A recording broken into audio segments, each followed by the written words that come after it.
marilah kita berdoa. Salah satu adik-adik silahkan berdoa. Baik, mari kita bersatu dalam doa. Terima kasih Tuhan buat penyertaan-Mu pada pagi hari ini. Enggak pada pagi hari ini Tuhan, kayak mau mulai pelajaran kami, kiranya Engkau menyertai kami di tempat ini Tuhan, supaya kami boleh menanggap setiap yang diajarkan kepada kami Tuhan. Engkau berkati juga Pak Sukirno ya Tuhan yang akan mengajar kami Tuhan. Engkau berkati beliau Tuhan, supaya apa yang disampaikan Tuhan boleh kami mengerti. Terima kasih Tuhan, terima kasih Yesus. Kami mulai pelajaran kami dalam nama Tuhan Yesus. Haleluya. Amin. Amin. Ya, silakan. Baik, saya langsung ajar Pak ya. Ya. Oke, selamat pagi adik-adik sekalian semuanya, Pak Jonathan juga. Pagi, Pagi Pak. Pak.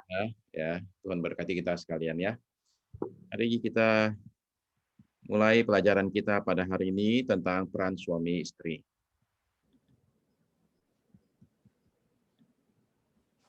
Kalau kehidupan rumah tangga itu digambarkan seperti kapal gitu, ya, maka kapal ini memiliki beberapa hal. Nomor satu, dia perlu punya tujuan nih, ya.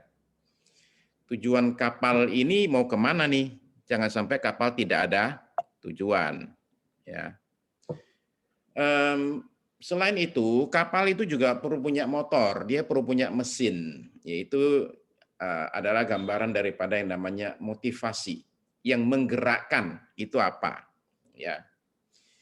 Kemudian kapal itu juga mesti punya kemudi. Kemudi ini bicara tentang nilai-nilai yang diyakini dipegang oleh pasangan suami istri ini nih, ya. Jadi rumah tangga itu digambarkan sebagai satu kapal yang ada kemudinya, yang ada tujuannya, yang ada motornya.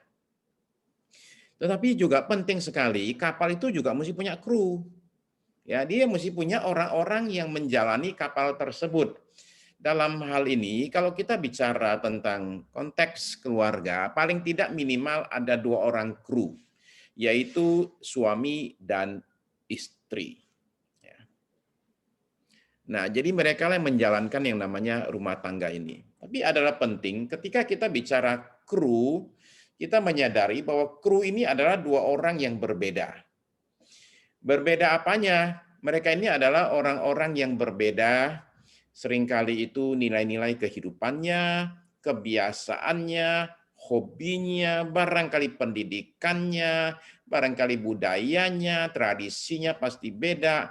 Lalu barangkali kadang-kadang ada yang beda suku bangsanya, perbedaan banyak sekali.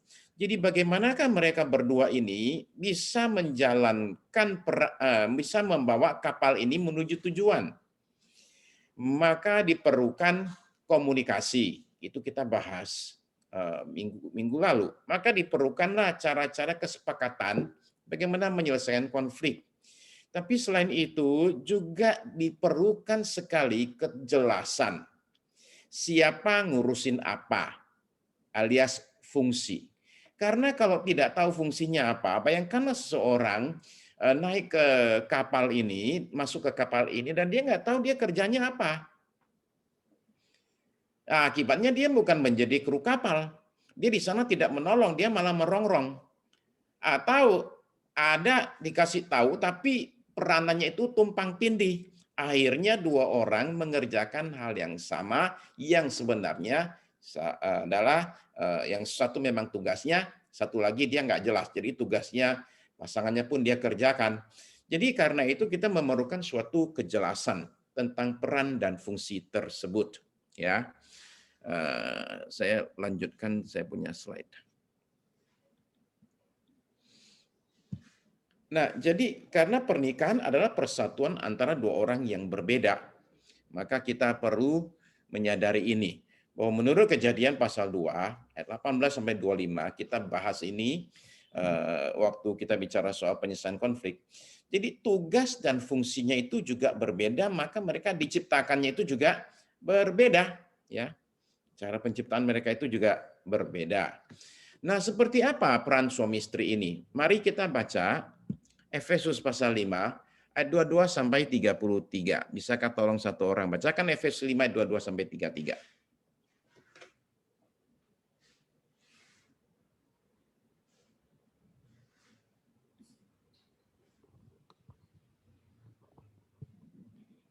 Efesus pasal 5 ayat 22 sampai yang ke-23.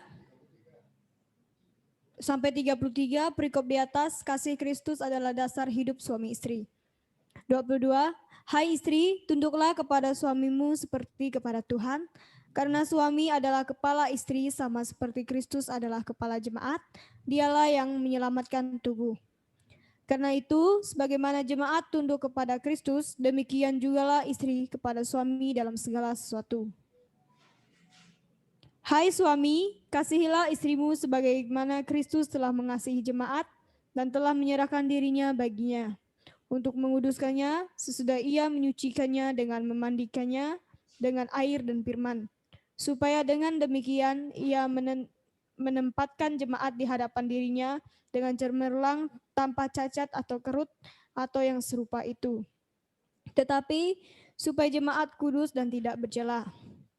Demikian juga suami harus mengasihi istrinya sama seperti tubuhnya sendiri.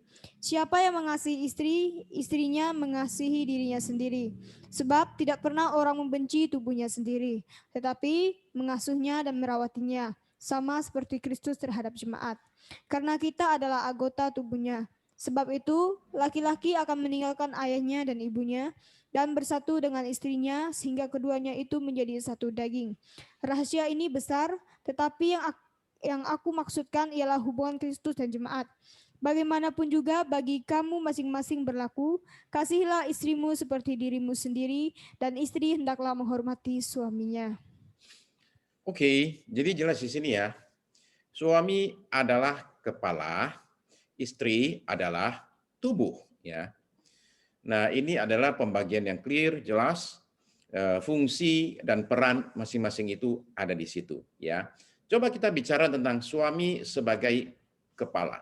Apa yang harus dia lakukan? Dia mesti memimpin. Ya, kepala itu memimpin dan mengasihi. Memimpin sebagai kepala, mengasihi sebagai hati. Coba kita baca Markus pasal yang ke-10 supaya kita jelas, Markus 10 ayat 42 sampai 45 ya. Satu orang bacakan, Markus 10 ayat 42 sampai 45.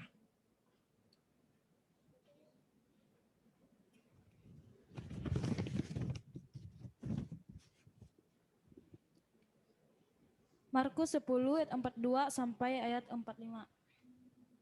Tetapi Yesus memanggil mereka lalu berkata, kamu tahu bahwa mereka yang disebut pemerintah bangsa-bangsa memerintah rakyatnya dengan tangan besi, dan pembesar-pembesarnya menjalankan kuasanya dengan keras atas mereka. Tidaklah demikian di antara kamu. Barang siapa ingin menjadi besar di antara kamu, hendaklah ia menjadi pelayanmu, dan barang siapa ingin menjadi yang terkemuka di antara kamu, hendaklah ia menjadi hamba untuk semuanya. Karena anak manusia juga datang bukan untuk dilayani, melainkan untuk melayani, dan untuk memberikan nyawanya menjadi tebusan bagi banyak orang.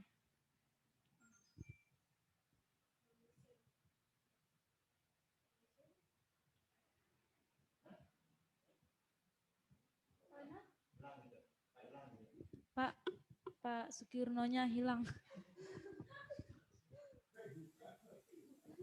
Lagi putus ya mungkin ya. Coba kita tunggu sebentar ya. Iya Pak.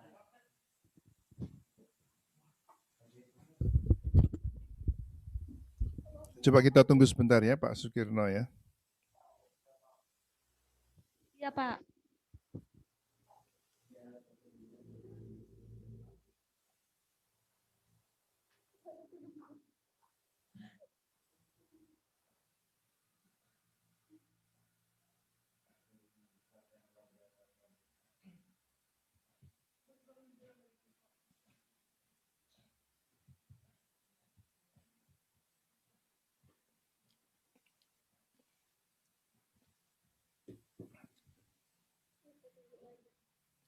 Nah itu sudah masuk lagi. Ya. Barusan putus Pak ya. Oke, tadi Kenapa? Mungkin kalau enggak kuat pakai video, audio aja Pak. Oh, audio aja. Mungkin kalau sampai berat anunya. Oh, sebentar Pak ya. Bisa, kalau bisa dua-dua nggak apa-apa. Tapi kalau nggak bisa ya mending satu daripada enggak sama sekali. Sebentar.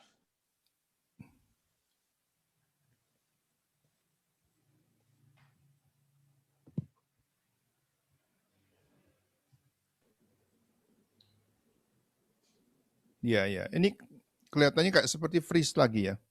Oke, sekarang gimana Pak? Ya, sekarang bisa nih. Oke, ya, saya udah ganti channel saya. Ya. Hmm. Oke, jadi kembali ke tadi pembacaan ayat ya. Markus pasal yang ke-10 ayat 42 sampai 45. Tadi sampai di situ terus baru baca satu ayat udah putus tuh. Bisakah tolong diulang? Markus Bisa, Pak. 10 ayat 42 sampai 45. Markus 10 ayat 42 sampai 45. Tetapi Yesus memanggil mereka lalu berkata, "Kamu tahu bahwa mereka yang disebut pemerintah bangsa-bangsa memerintah rakyatnya dengan tangan besi, dan pembesar-pembesarnya menjalankan kuasanya dengan keras atas mereka. Tidaklah demikian di antara kamu. Barang siapa ingin menjadi besar di antara kamu, hendaklah ia menjadi pelayananmu. Dan barang siapa ingin menjadi yang terkemuka di antara kamu, hendaklah ia menjadi hamba untuk semuanya. Karena Anak Manusia juga datang bukan untuk dilayani, melainkan untuk melayani dan untuk memberikan nyawanya menjadi tebusan bagi banyak orang." Oke, jadi ini adalah bicara tentang seorang pemimpin. Dalam hal ini seorang suami itu kan pemimpin. Jadi ketika dia memimpin, dia tidak memakai cara-cara duniawi. Dia tidak memakai cara-cara, istilah kita ini, otoriter. Tidak. Dia menjalankan suatu model pemimpin yang disebut dengan servant leader, yaitu pemimpin yang melayani. Oke. Ini dia, oke. Pemimpin yang melayani, servant leader. Pemimpin yang melayani, pemimpin yang menginginkan supaya orang-orang yang dia layani itu mendapatkan suatu kemajuan dalam hidup mereka. Jadi apa yang dilakukan seorang pemimpin yang melayani? Dia itu memberikan arah. Dia pemimpin, dia mesti kasih arah nih, ya. Lalu dia memberikan fasilitas. Apa yang dibutuhkan supaya kamu bisa maju, supaya rumah tangga ini berhasil. Dia berikan fasilitas.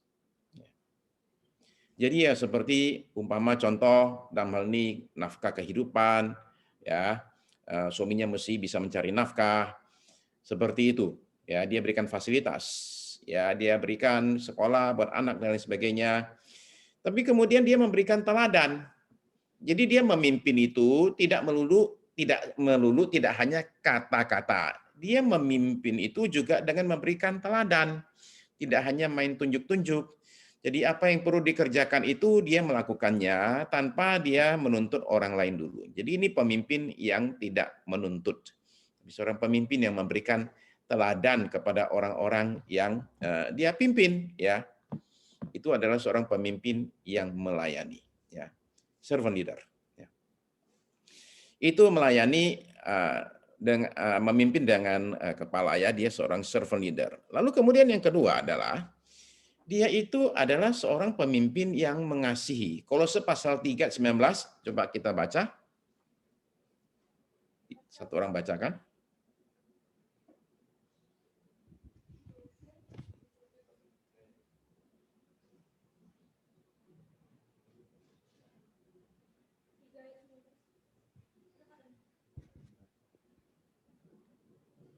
Kolose pasal 3 ayat yang ke-19.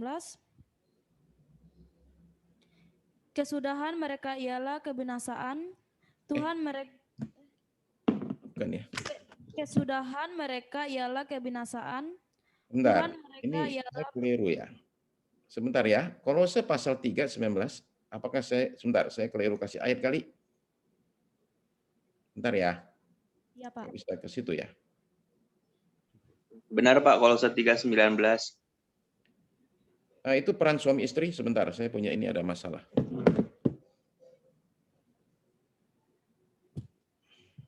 Berarti saya salah kasih ayatnya. Benar, Pak. Kolose 3:19. Hai suami-suami, kasihilah Iya, istrimu oke. dan Oke, janganlah iya. berlaku kasar terhadap Ya, dia. ya, tolong baca. Ya.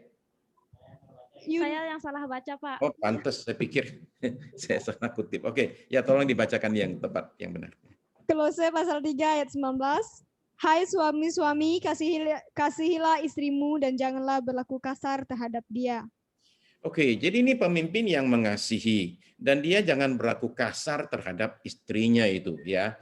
Kasar itu bisa dalam bentuk dengan kata-kata atau dengan tindakan ya. Nah, pemimpin yang mengasihi adalah kasihnya itu seperti apa? Di sini kita menemukan sesuatu yang penting tentang yang namanya kasih itu. Karena tadi kita baca Efesus juga dibicarakan tentang yang namanya kasih ya. Kembali ke Efesus tadi, coba kita lihat ya di Efesus kalau kita baca ulang Efesus maka di pasal 5-nya itu ayat yang ke 25. Hai suami, kasihilah istrimu sebagaimana Kristus telah mengasihi jemaat dan telah menyerahkan dirinya baginya. Nah, dia menyerahkan dirinya bagi jemaat loh ya. Jadi dia betul-betul mengasihinya itu, ini bicara totalitas, sampai nyawa pun dia berikan. Jadi seorang suami itu perlu mengasihi istrinya sampai kalau perlu dia mengorbankan nyawanya supaya istrinya itu bisa hidup. Sampai sedemikian rupa, umpama contoh ya. Dulu itu di Amerika itu ada penembakan terjadi di kota namanya Tucson di Arizona. Penembakan terjadi di suatu tempat ramai dan ketika terjadi penembakan ada satu orang suami di sana namanya Stoddard. Stoddard ini lagi janjian ketemu sama istrinya, umurnya sudah kira-kira 60-an. Nah, jadi begitu terdengar tembakan, langsung si Stoddard ini refleks peluk istrinya. Setelah dia peluk istrinya, dia kemudian mengarahkan badannya kepada arah tembakan. Sehingga ketika ada tembakan, yang kena bukan istrinya, tapi yang kena dia. Jadi dia akhirnya meninggal, ya, terkena tembakan. Tapi ketika dia meninggal, istrinya hidup. Nah, itu contoh lain demikianlah, seperti Kristus itu menyerahkan dirinya untuk jemaat. Demikianlah seorang suami itu diminta untuk mengasihi istrinya sedemikian rupa, sehingga dia bersedia mati demi istrinya, supaya istrinya itu bisa hidup. Yaitu kasih yang sedemikian rupa, digambarkan di Alkitab dengan kata kasih agape. Ya, agape adalah kasih yang bersifat tindakan. Dia muncul dari kemauan. Kan kita tahu dalam jiwa manusia itu ada 3. Ada pikiran, ada perasaan, ada kehendak. Nah, agape itu bukan dari perasaan. Ya. Agape itu bukan dari pikiran. Agape itu dari kehendak. Dengan kata lain, mau apa enggak mengasihi, itu saja. Jangan bicara tentang perasaanmu gimana. Agape adalah kasih yang bertindak, a love in action. Jadi dia tidak bertanya dulu, kalau saya mengasihi, saya dapat apa? Enggak, dia enggak nanya gitu. Agape itu enggak nanya, kalau saya mengasihi, istri saya itu akan tunduk enggak sama saya? Atau istri saya sudah tunduk belum sama saya? Agape tidak demikian. Agape adalah kasih yang berkorban, kasih yang memberi. Itu adalah agape. Dan itu adalah bentuk kasih yang seperti Kristus. Saya kasih contoh seperti apa ya. Katakanlah ini contoh ya. Contoh, suatu hari istri saya sebel sama saya, dia punggungin saya. Ya, kayak saya punggungnya itu. Saya lihat dia, saya bilang begini, emang di dunia ini yang punya punggung cuman dia. Saya juga punya punggung, saya tunjukin punggung saya. Demikianlah saya punggungin dia juga. Kita saling memunggungilah, saling ngasih punggung. Nah, tapi agape itu bertanya begini, istri saya ini sebenarnya membutuhkan apa nih? Kesimpulan saya satu saja, istri saya itu membutuhkan yang namanya dibaikin ya, diajak ngomong. Jadi demikianlah saya ini, kalau ditanya perasaan saya sudah hancur lebur, udah kacau balau. Bagaimana mau mengasihi? Kalau pakai perasaan, udah hilang, nggak tahu kemana tuh cinta itu. Oke, udah hilang sama sekali. Tapi agape adalah cinta yang bertanya, dia perlu apa? Oke, dia perlu dibaik-baikin. Jadi demikianlah, saya baik-baikin istri saya mau baik-baik. Demikianlah, oke ya, sorry ya, kayak gitu-gitulah kira-kira gitu ya. Terus istri bilang, ya udah, oke. Agape itu melihat kebutuhan. Dia perlu apa? Saya kasihkan itu. Nah, itu namanya kasih agape. Kasih yang berkorban, kasih Kristus. Nah, lalu kemudian jadi seorang suami juga mengasihi dengan kata-kata. Dia perlu perhatikan kata-katanya nggak boleh kasar. Ya, tindakannya juga tidak boleh kasar. Dia mesti melakukan seperti yang Kristus lakukan. Itu yang menurut saya berat sekali untuk para suami. Ya. Nah, di sini sekali lagi mau nanya, kan ada satu yang sudah menikah, toh? Atau semua belum? Iya, Pak, saya, Pak. Oh iya, oke. Satu. Oke. Yang lain belum? Belum, Pak. Belum, Pak. Belum ya, bukan tidak ya. Belum ya. Didoakan supaya tidak lama-lama. Tepat pada waktunya. Pak. Ya, itu nggak apa-apa, itu wajar. Ya, ingin menikah itu wajar. Tidak ingin menikah itu kita perlu bertanya, kenapa dia tidak pengen menikah? Ya, apakah dia ada trauma? Nah, oke. Nah, tapi menurut kalian ya, sebagai orang yang belum pernah menikah ini, apa kira-kira yang bisa menolong seorang suami jalanin tugasnya, fungsinya dengan baik? Kira-kira apa? Ada usul nggak? Yang belum menikah nih, kita pengen dengar nih. Mendukung sepenuhnya, Pak. Oke, maksudnya dia didukung gitu. Ya, maksudnya kayak seperti pekerjaannya harus didukung. Oke, dia mesti didukung lah ya. Oke, ya. Ini poin penting ya. Ini poin penting. Kenapa poin penting? Karena begini, seorang suami itu bisa menjalankan fungsinya dengan baik kalau istrinya itu mendukung dia. Itu maksudnya, ya. Seorang suami itu bisa lakukan tugasnya dengan baik, jalankan fungsi dengan baik kalau didukung istrinya. Kalau dia dirongrong terus, dia nggak bisa. Ya. Jadi seorang istri perlu sadar nih, kalau saya pengen suami saya ini berfungsi dengan baik sebagai suami, saya perlu mendukung dia. Oke. Itu bisa menolong dia untuk jalankan fungsinya dengan baik. Oke? Ya. Nah, ada lagi nggak yang lain? Apa sih yang bisa menolong seorang suami jalankan fungsinya dengan baik selain dukungan dari istrinya? Mendoakan suami. Ya, oke. Nanti kita bicara itu ya. Oke, mendoakan suami. Oke, itu akan bicara itu termasuk poin dukungan dari istri. Tapi terus apa yang bisa menghalangi seorang suami lakukan fungsinya dengan baik? Penghalangnya apa menurut kalian? Dia nggak jadi suami yang baik. Kenapa tuh? Ego, Pak. Oke. Ya, itu musuh nomor satu. Ya, musuh nomor satu. Egonya dia sebagai suami, ya. Egonya itu yang seringkali menghalangi dia. Karena dia merasa saya kepala, oke, saya bos, ya, saya pemimpin di sini, ya. Dan itu menghalangi dia untuk dia bisa turun menjadi seorang pelayan. Oke, bagus, egonya menghalangi dia, ya. Dan ego ini mesti diapain nih?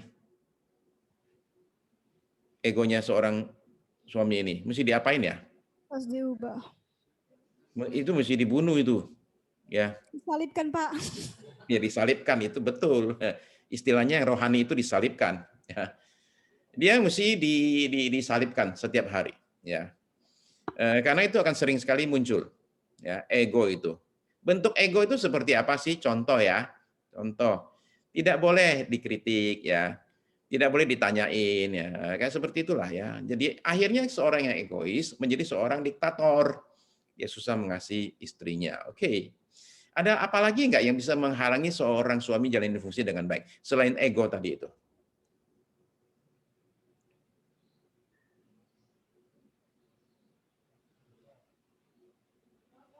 Kira-kira apa ya? Ada lagi nggak?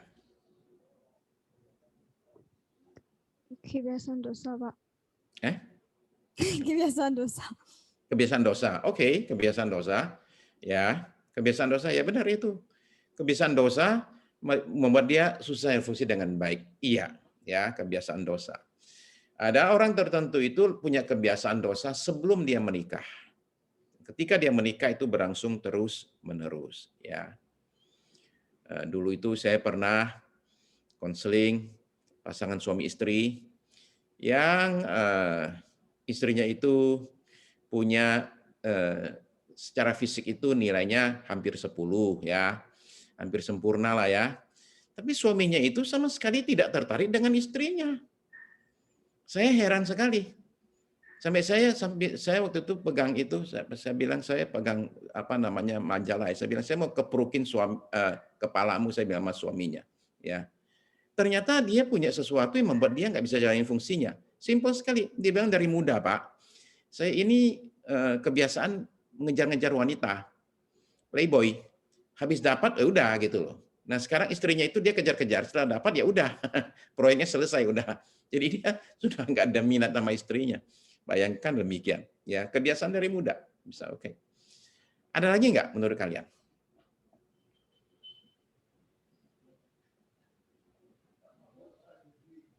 Saya punya satu yang perlu dipertimbangkan. Contoh yang tidak baik dari papa sendiri.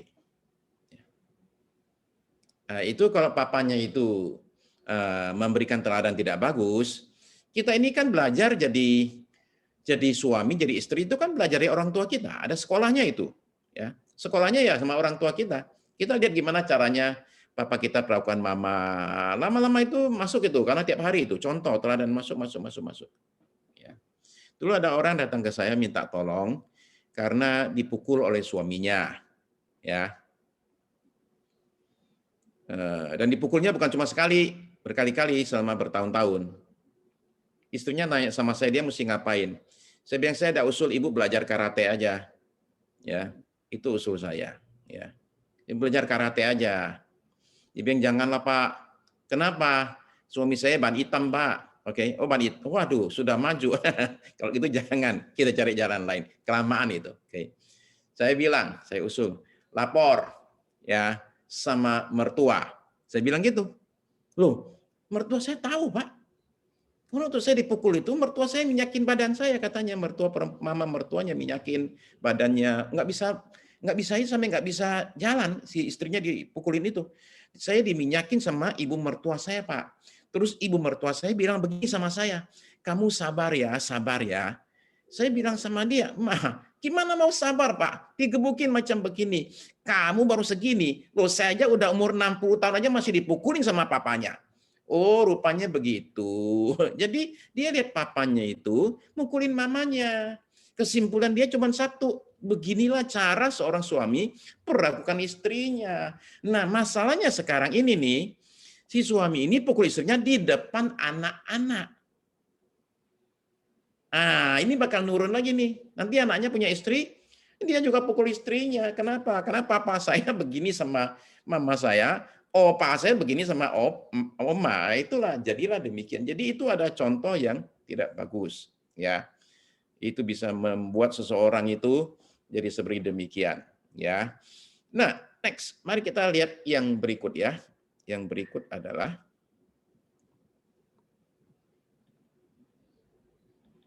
peran istri. Oke. Kejadian 2 ayat 18, coba kita baca ulang ya. Tolong satu orang bacakan Kejadian 2 ayat 18.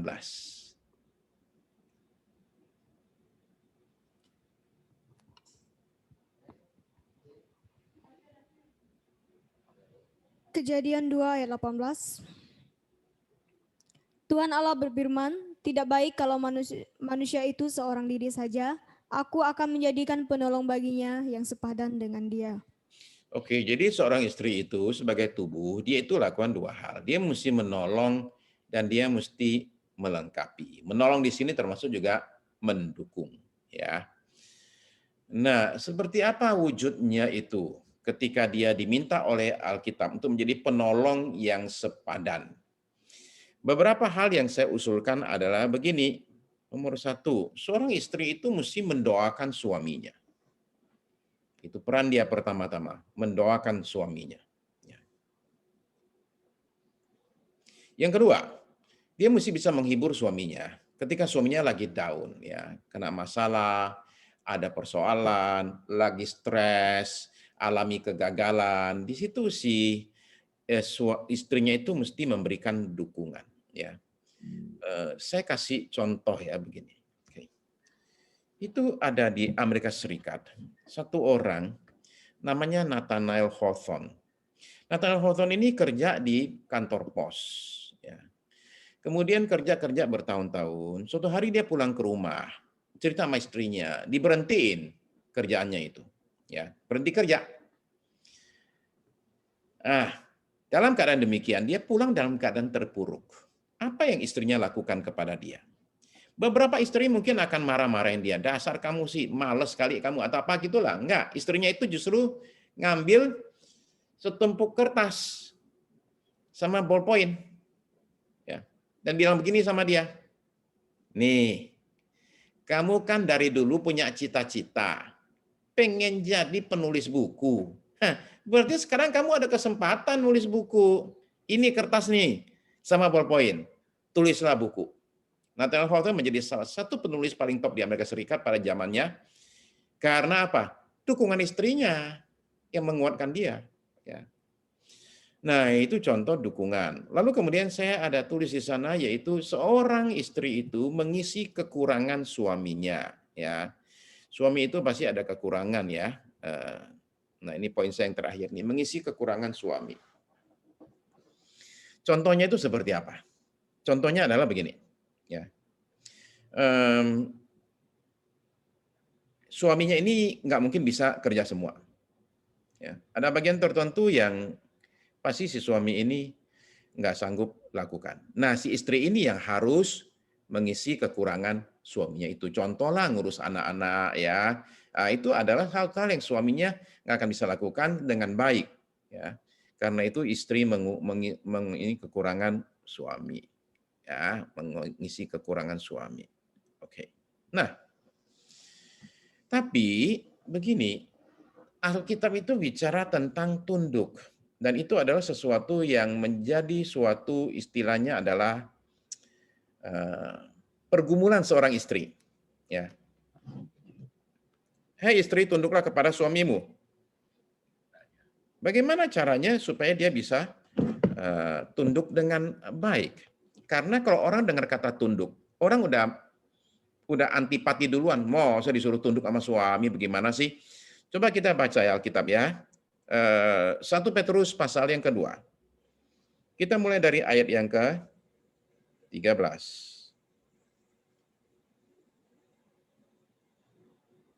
1 Petrus pasalnya yang kedua,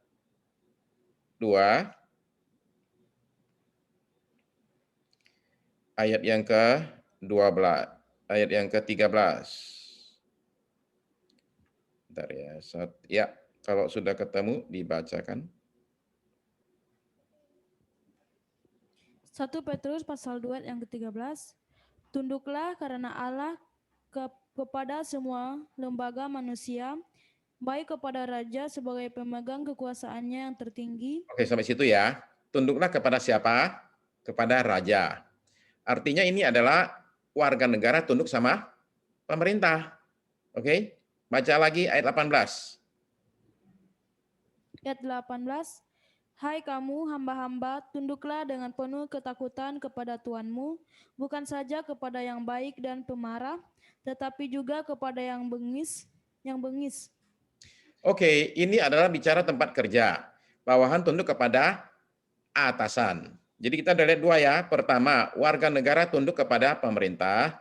Kemudian yang kerja itu orang bawahan tunduk kepada atasan. Sekarang kita lihat pasal 3 ayat 1.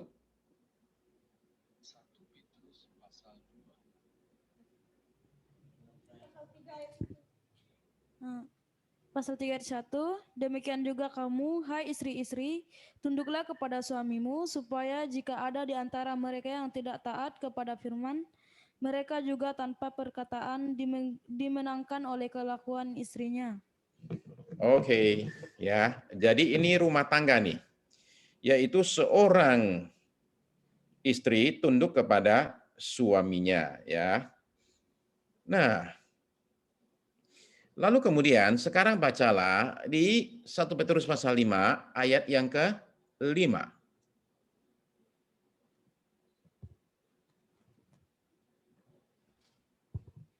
1 Petrus pasal 5 ayat yang kelima. Demikian jugalah kamu hai orang-orang muda, tunduklah kepada orang-orang yang tua, dan kamu semua rendahkanlah dirimu seorang terhadap yang lain, sebab Allah menentang orang yang congkak, tetapi mengasihani orang yang rendah hati. Oke, ini dalam konteks gereja, ya, tunduklah kepada orang yang lebih tua, para penatua, ya. Nah, jadi dengan kata lain, ketika kita bicara tunduk, kita bicara tentang 4 bidang kehidupan. Nomor 1 adalah hidup berwarga negara. Nomor 2 tempat kerja, nomor 3 rumah tangga, nomor 4 gereja. Di semua itu ada tunduk. Jadi tunduk bukan cuman wanita saja, pria juga harus belajar untuk tunduk. Ya, kalau di tempat kerja tunduk sama pemerintah, di gereja tunduk kepada penatua, di hidup sebagai warga negara tunduk kepada pemerintah. Oke. Nah, pemerintah yang seperti apa? Pemerintah yang jahat tunduk nggak? Tunduk. Karena waktu Petrus menulis suratnya, kaisar waktu itu namanya Nero. Nero itu jahat sama orang Kristen. Kemudian ketika bicara tunduk kepada atasannya yang tadi kita baca di pasal 2 ayat 18, tadi kan ditulis dengan jelas sekali. Tunduk kepada atasan yang seperti apa nih? Yaitu katanya bukan saja kepada yang baik dan peramah, tetapi juga kepada yang bengis. Bengis itu seperti apa ya? Bengis itu adalah dikit-dikit marah.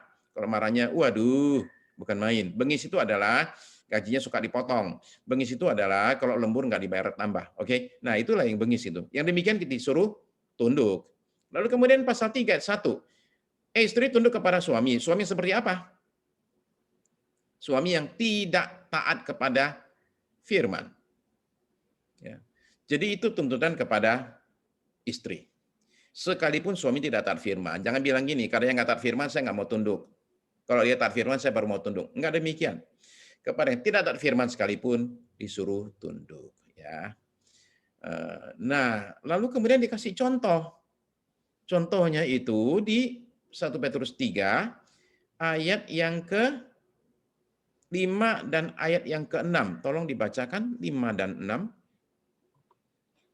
1 Petrus pasal 5 ayat 5 dan 6. Demikian jugalah kamu ya. Pasal 3 ayat 5 dan 6.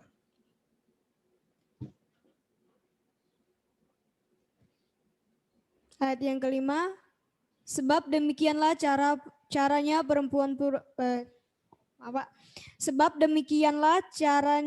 perempuan-perempuan kudus dahulu berdandan, yaitu perempuan-perempuan yang menaruh pengharapannya kepada Allah, mereka tunduk kepada suaminya.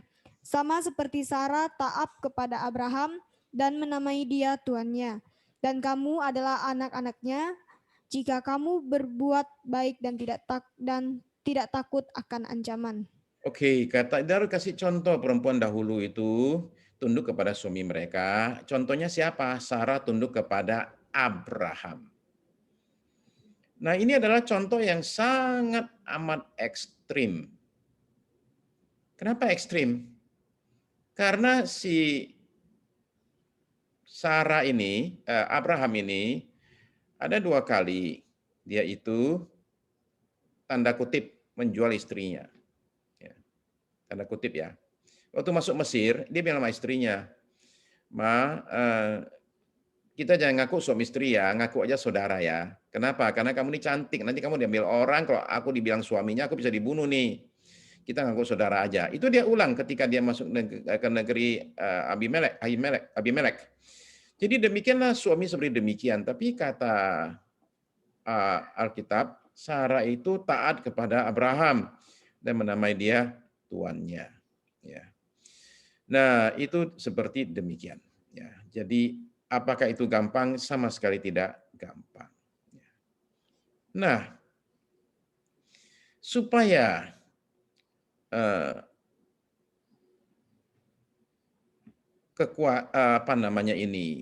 istri ini bisa jadi berkat, maka dia perlu menyadari akan hal ini, ya, bahwa yang namanya kekuasaan itu ada dua macam.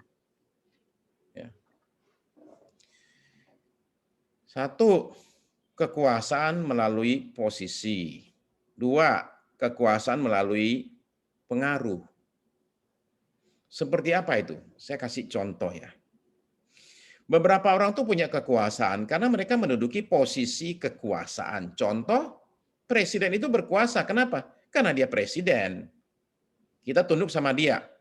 Karena apa? Ya, karena dia presiden. Ya. Nah, lalu kemudian contoh seperti presiden direktur, kepala sekolah, gembala sidang, termasuk juga suami punya kekuasaan karena apa? Posisinya membuat dia berkuasa. Ya. Tetapi beberapa orang itu punya kekuasaan melalui namanya pengaruh. Dia tidak punya posisi, tapi mempengaruhi orang yang punya posisi. Contohnya apa? Contohnya itu contoh yang agak konyol itu namanya dukun. Dukun itu tidak punya posisi, tapi orang datang ke dia itu, ya dia suruh ngapain aja boleh. Contoh lain lagi adalah Pak, para penasehat nggak punya kedudukan, tapi bisa ngarahin si pemimpin itu. Ya. Contoh lain itu apa? Istri. Istri itu secara posisi itu di bawah suami, tapi bisa mempengaruhi suami sehingga suami berbuat apa yang dia mau. Itu yang kata orang menyetir dari belakang. Ya. Tahu kan nyetir dari belakang? Kita di depan lagi nyetir, di belakang dia bilang, stop, kiri. Gitulah kira-kira nyetir dari belakang. Itu para istri. Nah, saya tahu nih yang pria-pria dengar gini pusing nih, loh Pak, diajarinya istri nyetir dari belakang, gimana sih? Begini, itu kodratnya istri itu kasih nasihat dan lain sebagainya, tapi supaya pengaruhnya itu jadi bagus, maka para istri perlu memiliki 4 sikap ini.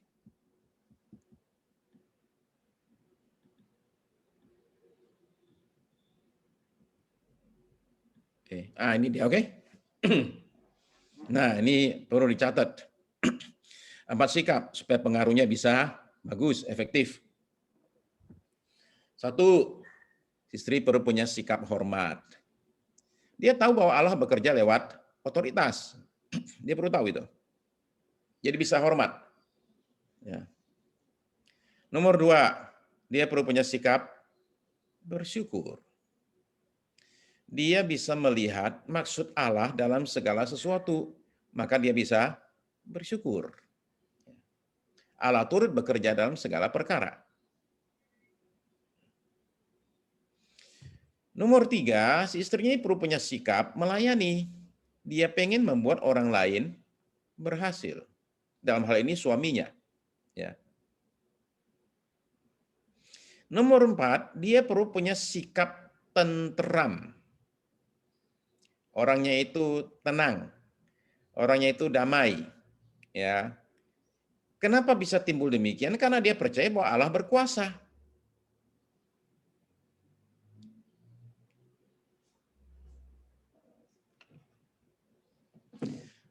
Coba kalau sudah selesai nyatet ya, satu orang baca ulang lagi 1 Petrus pasal yang kedua, ayat yang ke-13.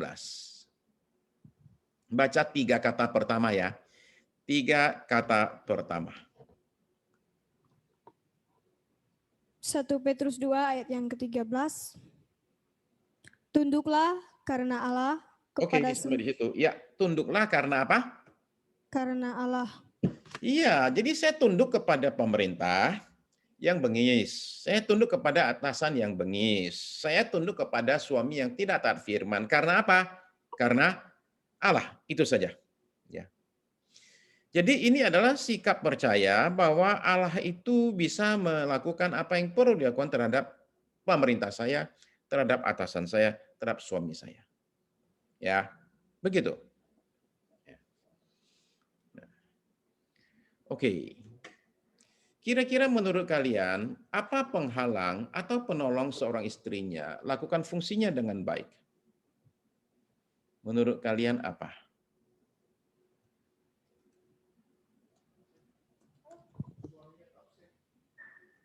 Supaya dia bisa berfungsi dengan baik sebagai seorang istri, kira-kira apa yang harus dia miliki?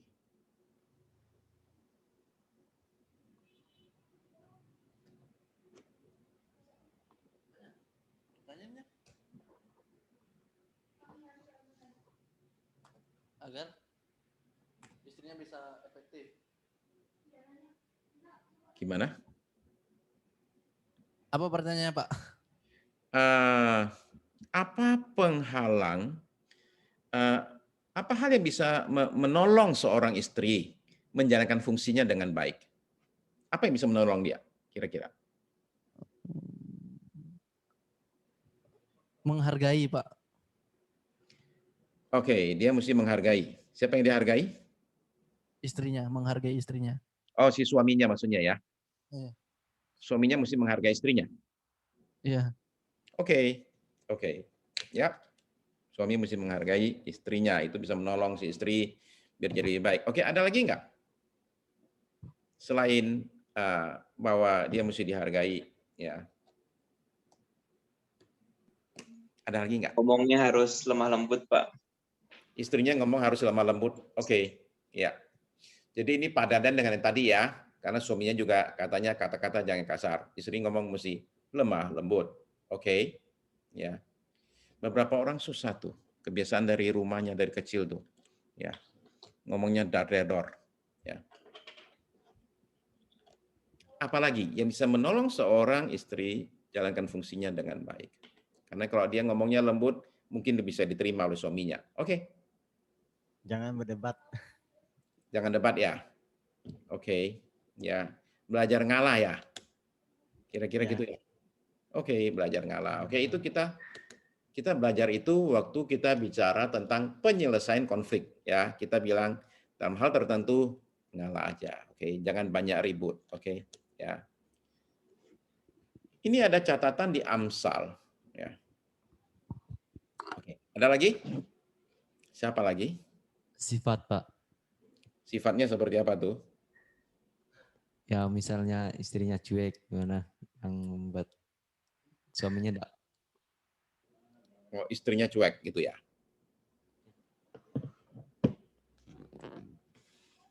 Saya nggak terlalu menangkap jelas, maaf. Oke, ini bisa menolong si istri ya, jalankan fungsi dengan baik ya. Begitu ya.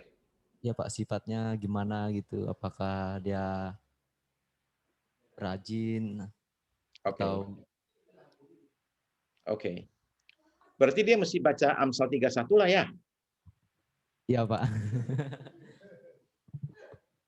Istri yang rajin bukan main, bangunnya jam 5 pagi. Ya. Zaman sekarang istri-istri bangun bukan jam 5 pagi, jam 10 siang. Nah, oke. Lalu kira-kira apa yang bisa menghalangi seseorang? Tadi kan apa yang bisa menolong. Sekarang apa yang bisa menghalangi seorang istri jalankan fungsinya dengan baik?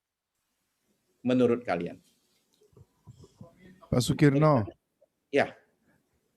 Ada firman Tuhan yang bilang katanya suami yang harus bikinkan kopi untuk istrinya. Masa? Iya, itu ada di Hebrews. Oh, Hebrews ya. Hebrews. Nggak ada Hebrews, Pak. Dia bikinin kopi, Hebrews. Iya. Oke, apa yang bisa menghalangi? Apa tadi Pak? Lupa tadi pertanyaan. Apa yang bisa menghalangi seorang istri menjalankan fungsinya dengan baik? Misalkan di saat suaminya terlalu posesif, Pak. Suami terlalu posesif ya. Oke. Jadi kembali ke pasangannya lagi ya. Tadi kan kita waktu bicara tentang peran suami, gimana apa yang bisa menolongnya kan istrinya mesti mendukung. Ini sekarang suaminya ya, terlalu posesif ya. Oke. Ya. Jadi apa-apa nggak boleh gitu ya? Ya, Pak. Oke. Ya. Kalian pernah nggak lihat suami yang posesif? Pernah ketemu nggak? Pernah, Pak. Kompak deh semua. Pernah, Pak. Ya. Apa? Pernah ngeliat, Pak. Barangkali ada pengalaman ya? Pernah ngeliat kan? Ya, toh? Pernah. Oke. Pemimpin itu perlu punya namanya rasa aman. Ya. Tuhan Yesus itu kenapa bisa mencuci kaki murid-muridnya? Karena rasa aman. Dia tahu kemana dia mau pergi, katanya dia berasal dari mana, kata Yohanes 13, jadi bisa cuci kaki. Nah, orang tidak punya rasa aman nggak bisa cuci kaki. Nggak bisa. Ya. Jadi pemimpin perlu punya rasa aman. Kalau dia nggak rasa aman, ya posesif tadi itu. Ya, apa diatur. Kalian pernah nggak melihat istri yang dominan? Sering. Sering, iya betul. Oke, banyak kejadian seperti demikian. Nah, ini kan adalah contoh yang tidak jalankan fungsinya. Ya, istri yang dominan, ya, sehingga akhirnya dia bukan lagi menjadi penolong, dia menjadi perongrong. Ya. Dia yang semula mestinya tubuh, dia menjadi kepala sekarang. Bayangin sekarang kepala dua, itu kapal tadi kaptennya dua. Ya, yang satu suruh maju, satu suruh mundur, satu suruh kiri, satu suruh kanan.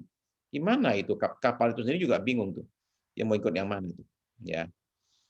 Oke. Jadi begitulah pelajaran saya pada hari ini, ya. Intinya saya tekankan intinya begini. Ya, intinya kesimpulan. Orang bicara tentang suami yang ideal. Semua orang pengen dapat suami ideal. Semua orang pengen dapat istri ideal. Apa sih istri ideal itu? Saya kasih tahu istri ideal itu apa? Ada usul nggak?